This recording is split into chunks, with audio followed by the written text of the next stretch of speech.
Hello बच्चों बच्चों मैं आज आपको कराऊंगा कम से कम समय में ऑक्सीजन और अपचयन को कैसे समझाया जाता है।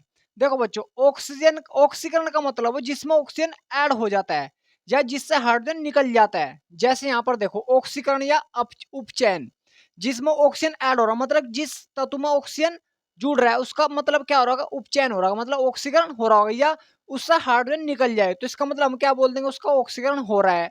समझ में आ रहा है बच्चों? मतलब जिसमें ऑक्सीजन ऐड हो जाए या हाइड्रोजन निकल जाए उस तत्व से तो इसका मतलब क्या हो रहा है, उसका ऑक्सीकरण।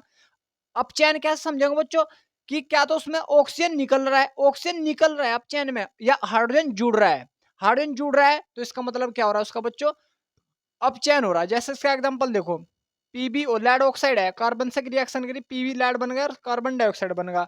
अब देखो बच्चों यहाँ पर ऑक्सीजन है, इसमें तो ऑक्सीजन निकल गया, तो जब ऑक्सीजन निकल गया, ऑक्सीजन निकल गया मतलब माइनस क्या हो रहा होगा, अपचयन। तो इसका क्या हो गया बच्चों, अपचयन।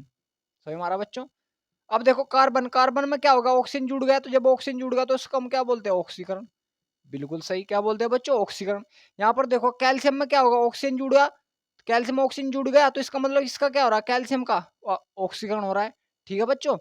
H2Cl2, Cl2 में क्या होगा, हाइड्रोजन जुड़ गया, हाइड्रोजन जुड़ गया तो मतलब क्या हो रहा है, अपचयन। बिल्कुल सही।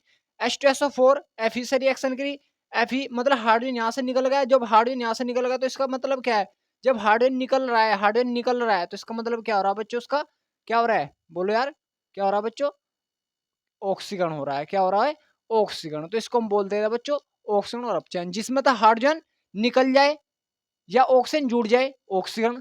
हाइड्रोजन जुड़ जाए या ऑक्सीजन निकल जाए, अपचयन। ये सिंपल था बच्चों। तो इस प्रकार आप ऑक्सीकरण और अपचयन समझ सकते हैं। आई होप आप सभी के अच्छे समझ में आ ही गया होगा। तो बच्चों अपनी तैयारी करते रहे और लगातार इसी प्रकार मेहनत करते रहिए।